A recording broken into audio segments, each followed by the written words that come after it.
Mau tahu kunci agar UMKM bisa bertahan? Temukan jawabannya di video kali ini.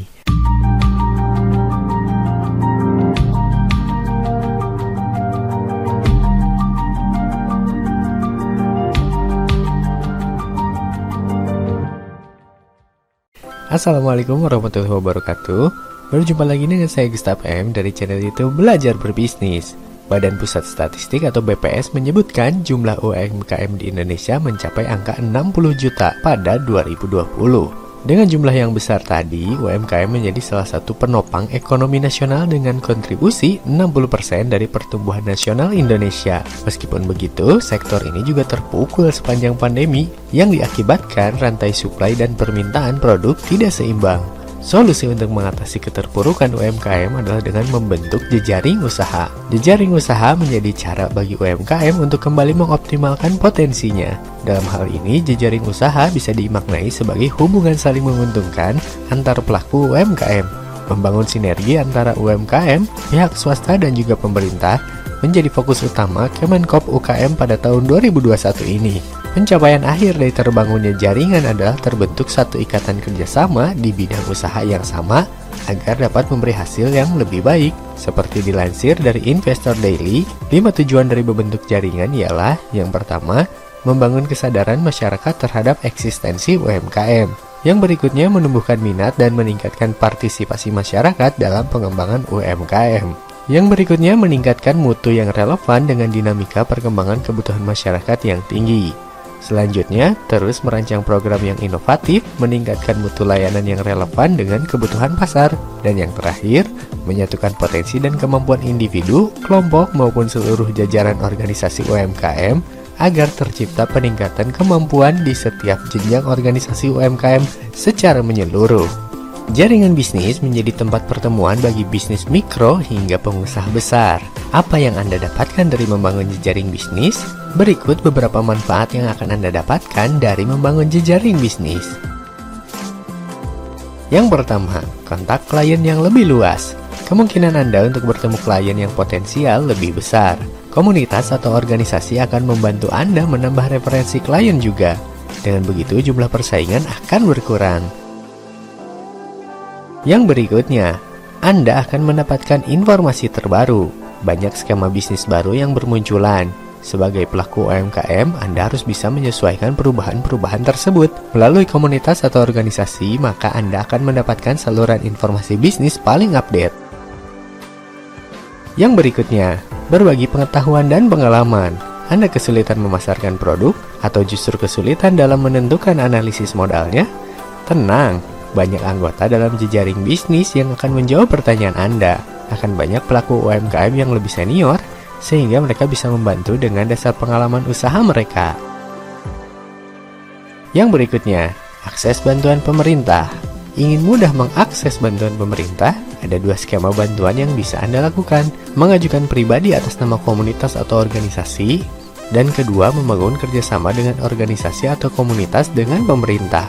Selain bantuan pembiayaan, komunitas atau asosiasi ataupun organisasi yang aktif akan mendapat tawaran kerjasama di bidang pelatihan pelaku UMKM. Pelatihan ini bisa digunakan untuk bekal menguatkan usaha. Kalau Anda tergabung, maka akses pelatihan akan lebih mudah.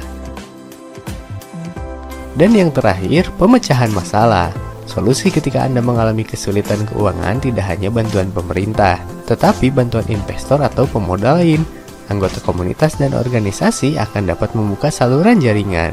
Lalu, bagaimana caranya bergabung ke komunitas atau organisasi? Anda bisa lakukan beberapa cara berikut ini. Yang pertama, amati beberapa komunitas. Sayangnya, tidak semua komunitas, organisasi, atau asosiasi aktif dalam melaksanakan programnya, atau minimal memberikan dorongan bagi anggota-anggota di dalamnya. Anda harus melakukan seleksi, misal dengan melihat rekam jejaknya, bagaimana koneksinya dengan program pemerintah, hingga seberapa aktif kegiatan dari komunitas atau organisasi atau asosiasi tersebut. Cara paling mudah adalah melihat aktivitas di website atau akun sosial media.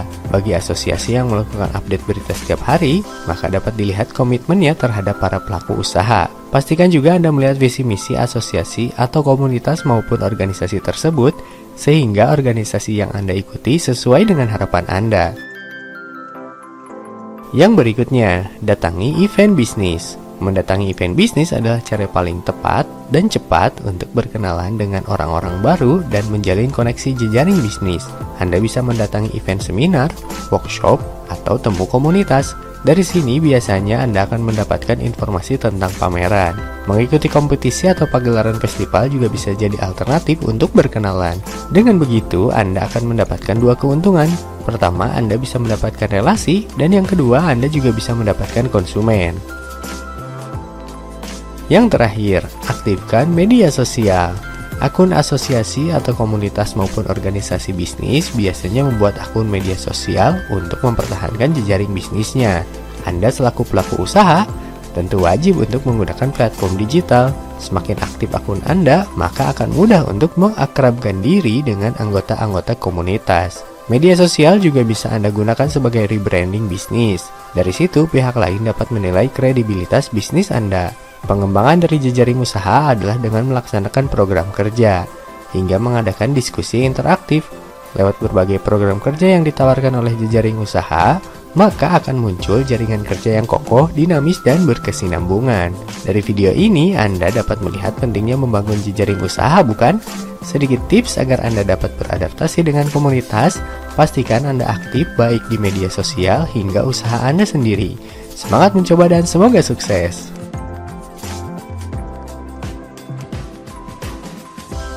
Demikianlah pembahasan video kita kali ini. Silahkan klik like pada video ini jika menurut Anda video ini bermanfaat bagi Anda. Klik subscribe, klik loncengnya, dan klik semua agar nantinya Anda tidak ketinggalan video-video terbaru ke depannya.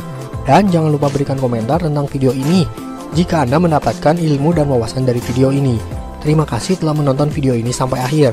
Saya doakan Anda yang sedang menjalankan sebuah usaha atau bisnis, dan juga Anda yang akan memulai sebuah usaha atau bisnis, semoga diberikan kemudahan, kelancaran, dan senantiasa diberikan kesehatan. Kunjungi fanpage Belajar Berbisnis ini di www.facebook.com/fanpage Belajar Berbisnis, dan silakan klik like di fanpage tersebut supaya jika nanti ada video terbaru Anda bisa langsung mengetahuinya via Facebook.